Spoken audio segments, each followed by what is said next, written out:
El cordón espermático nace en el anillo inguinal profundo y se sitúa lateralmente a los vasos epigástricos inferiores, atravesando el conducto inguinal y saliendo por el anillo inguinal superficial, introduciéndose en el escroto justo por el borde posterior del testículo. Este está cubierto por unas láminas faciales derivadas de la pared abdominal.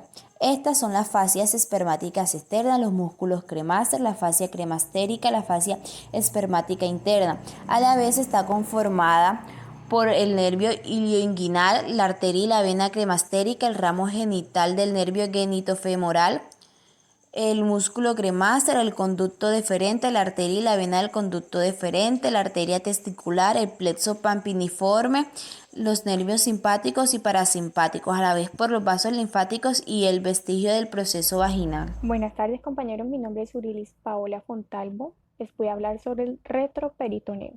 Está constituido por el plano horizontal a nivel de la 12ª vértebra torácica y la 12ª costilla, y sus límites están dados de esta manera.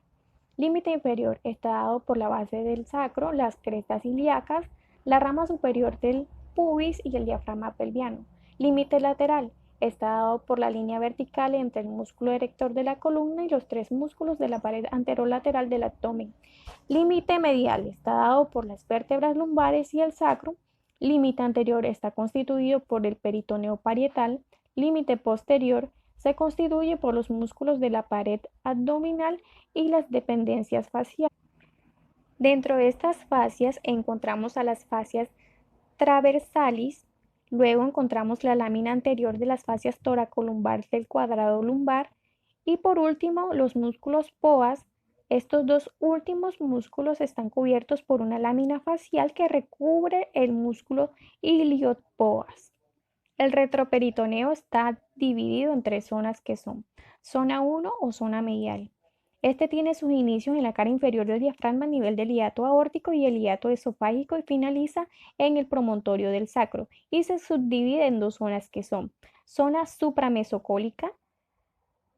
Esta contiene estructuras como el páncreas, parte del duodeno, la porción abdominal de la aorta por encima del origen de las arterias renales, el tronco celíaco, entre otras. Luego tenemos a la zona 1 inframesocólica que contiene la porción abdominal de la aorta infrarrenal, la vena cava inferior infrarrenal, la arteria mesentérica inferior, el plexo mesentérico inferior, entre otras. Continuando esto, tenemos la segunda zona o zona lateral, la cual tiene su límite superior por la parte superior del diafragma, límite inferior está dado por las crestas ilíacas y el límite lateral por los músculos psoas mayor. En la tercera zona tenemos a la zona pelviana. Tiene su parte a nivel del promontorio del sacro y de allí hasta la abertura inferior de la pelvis. A su vez, el límite anterior está dado por el espacio retropúbico, los límites posteriores por el sacro y el límite lateral está dado por los huesos que conforman la pelvis. Dentro de su contenido encontramos estructuras como las arterias y venas ilíacas comunes, los vasos ilíacos internos, el plexo nervioso hipogástrico superior, los nervios hipogástricos y los troncos simpáticos del sacro. En la parte delantera del sacro encontramos la inserción para el músculo piramidal, las ramas anteriores de los nervios sacros, las arterias y las venas sacras medias y laterales, los nodos linfáticos del sacro, el recto y los vasos rectales superiores. Mi nombre es Jorge Rincón y voy a hablar acerca de la anatomía del vaso. Como una pequeña introducción, el vaso es un órgano impar linfoide secundario que mide entre 7 y 12 centímetros y se encuentra situado en el cuadrante superior izquierdo, exactamente en el hipocondrio izquierdo de la cavidad abdominal, entre la novena y la 11ª costilla y entre el fondo gástrico y el diafragma.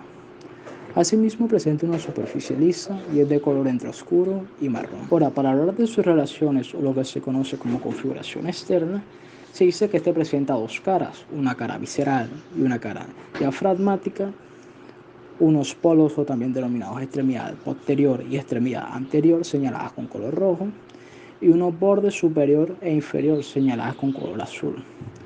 Ahora, para referirnos a la cavidad, a la cara diafragmática, se dice que esta presenta una forma más o menos convexa y se relaciona con el diafragma y en medio de este con la pleura y la base del pulmón izquierdo, la cual se va a encargar de cubrir la mitad de la cara del vaso. Además la podemos encontrar, como dijimos anteriormente, entre la novena y la 11ª costilla. Ahora, para hablar de la cara visceral, se dice que esta presenta unas estructuras importantes, que son las denominadas concavidades o impresiones, o el ilio, que podemos ver en la imagen con un color morado. Estas impresiones son tres y son la impresión gástrica, que se encuentra por delante del ilio y que va a estar relacionada con la cara posterior del estómago y con el fondo gástrico. La que se encuentra por debajo del ilio, que se denomina impresión cólica, que va a estar relacionada con el ángulo esplénico del colon. Y por último tenemos la que está por detrás del ilio, que se denominará impresión renal. Finalmente hay una estructura que se puede ver en la imagen con un color morado más pronunciado, que se denomina ilio del vaso, el cual corresponde a una hendidura alargada que va a dar paso o la entrada de vasos y nervios esplénicos, así como también los vasos linfáticos, y que además de eso posee unas mini estructuras que son los labios, que son anterior y posterior. Por otra parte encontramos los bordes. Estos son los bordes posterior, que podemos ver de forma lisa, y los bordes anteriores, que presentan unas particularidades que son entre 2 y 3 escotaduras. Ahora, centrándonos en la vascularización, esta se da por la arteria esplénica, la vena epilénica y los vasos linfáticos. Comenzando con la arteria esplénica, esta tiene su origen por el tronco celíaco frente a la primera vértebra lumbar y su trayecto es tortuoso. A lo largo de su curso pasa por el borde superior del páncreas para luego subdividirse en numerosas y pequeñas ramas. Estas ramas son la arteria pancreática dorsal, la arteria pancreática inferior, la arteria prepancreática, la arteria pancreática magna, arteria de la cola del páncreas, la arteria gastromental izquierda y derecha y la arteria gástrica corta. Por parte de la vena esplénica, esta sale del ilio y emerge detrás de la cola del páncreas, detrás del cuello de este y posteriormente la vena esplénica se une con la mesentérica superior para luego formar la vena porta hepática. De esta emergen venas tributarias como la vena gastromental izquierda, la vena gástrica corta, la vena pancreática, la vena mesentérica inferior, la venica cólica izquierda, la vena simodias, la vena rectal superior, la vena gástrica posterior, la vena esofágica y por último presentamos el drenaje linfático. Estos surgen del ilio y siguen su trayecto pasando a lo largo de los vasos esplénicos en su camino hacia los nódulos celíacos. Empezando con la inervación, esta posee dos fibras principales que son la simpática y la parasimpática. Las fibras simpáticas son las que provienen del plexo celíaco y se representan en la imagen de color rojo. Son principalmente vasomotoras, ya que regulan de esta manera la cantidad de sangre que entra y abandona el vaso. Además de esto tenemos las fibras parasimpáticas, que provienen de nuestro nervio vago y que encontramos de color azul.